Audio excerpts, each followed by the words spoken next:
देखिए, आज हम आपको बता रहे हैं बृहस्पति के राजयोग के बारे में। अगर बृहस्पति आपकी कुंडली में राजयोग देता है तो जीवन पर इसका कैसा प्रभाव पड़ता है, और अगर ऐसा राजयोग आपकी कुंडली में है तो कौन सी चीजों का ध्यान रखना चाहिए। पहले जानते हैं कि बृहस्पति इतना महत्वपूर्ण क्यों है, इतना इंपॉर्टेंट क्यों है। देखिए, बृहस्पति नवग्रहों में गुरु है और मंत्री है। शुभता देने वाले ग्रहों में सबसे ताकतवर है, 100% शुभता जीवन में प्रदान करता है। ये ज्ञान का सबसे बड़ा ग्रह माना जाता है।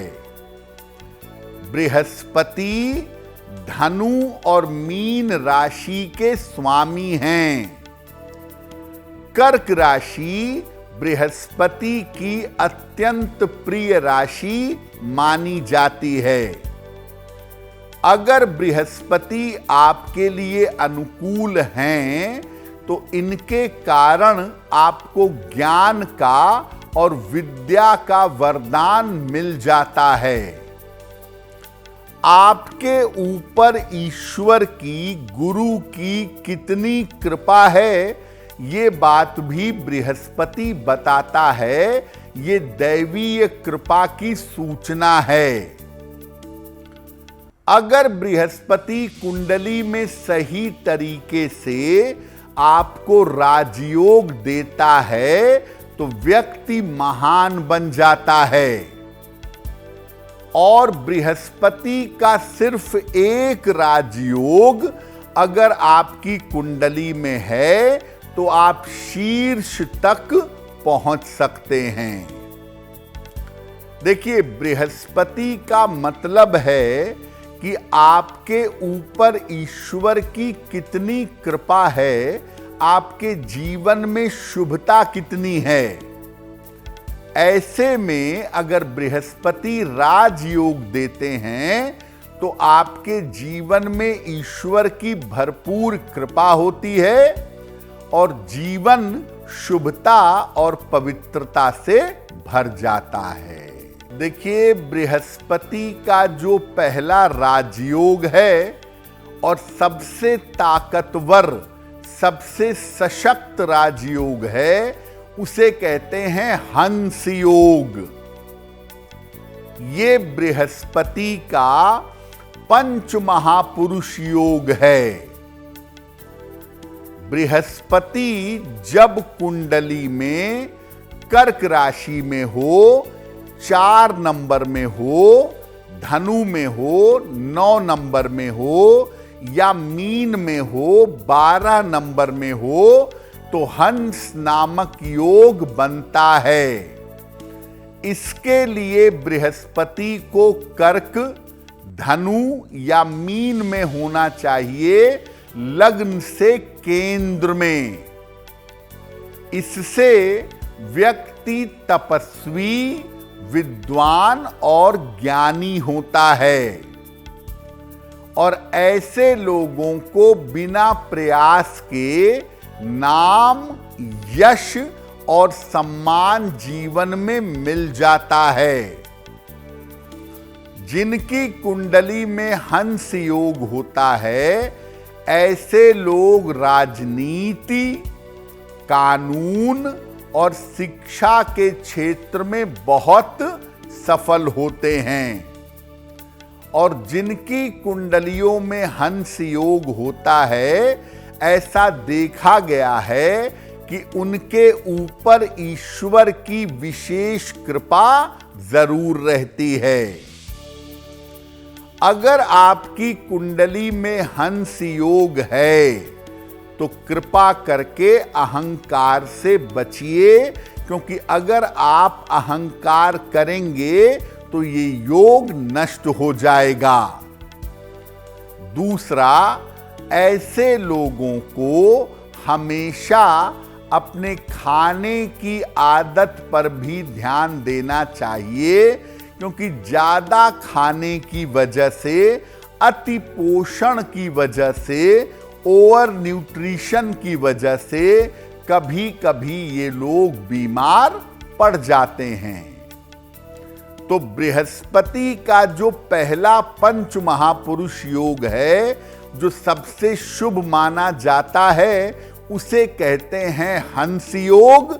और अगर आपकी कुंडली में हंस योग है तो आपको जीवन में ऊंचाई तक जाने से कोई नहीं रोक सकता। देखिए, बृहस्पति के दूसरे राजयोग की अगर बात करें तो बृहस्पति का दूसरा योग है गज केसरी योग। कैसे बनता है?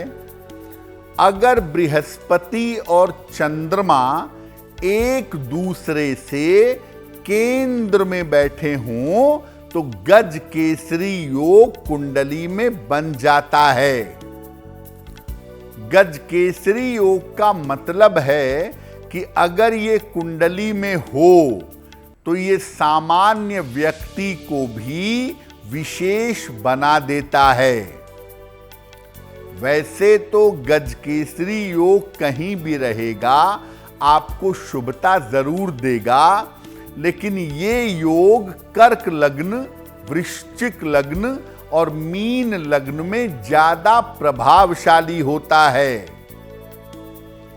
जिनकी कुंडलियों में गज केसरी योग होता है, इस योग वाले लोग शासन में और राजनीति में ज्यादा सफल होते हैं।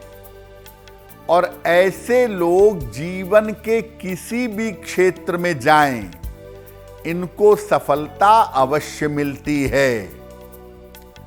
गज केसरी योग का मतलब है कि आदमी छोटे से परिवेश में, छोटे से माहौल में रहकर भी मैक्सिमम ऊंचाई तक पहुंच जाता है। अगर आपकी कुंडली में गज केसरी योग है तो व्यक्ति को शिव जी की उपासना जरूर करनी चाहिए और सलाह लेकर के अगर संभव हो तो पीला पुखराज धारण करना चाहिए। तो अगर आपकी कुंडली में गज केसरी योग है तो शिव जी की पूजा करने से इस योग की शुभता बढ़ेगी, जीवन में तरक्की आप ज्यादा कर पाएंगे। बृहस्पति का तीसरा राजयोग है केंद्रस्थ बृहस्पति, यानी बृहस्पति कुंडली में लग्न से अगर केंद्र में बैठा हो तो ये भी राजयोग है। बृहस्पति केंद्र में काफी मजबूत माना जाता है। ऐसा मानते हैं कि अगर बृहस्पति केंद्र में है तो कुंडली की तमाम अशुभताओं को दूर कर देता है। उसमें भी अगर बृहस्पति लग्न में बैठ जाए तो केंद्र स्थान और त्रिकोण होने की वजह से यहां पर बृहस्पति अत्यधिक शक्तिशाली हो जाता है। केंद्र में बैठा हुआ बृहस्पति अकेला कुंडली के तमाम दोषों को नष्ट कर देता है, व्यक्ति की आयु लंबी कर देता है और व्यक्ति को ज्ञानी बना देता है।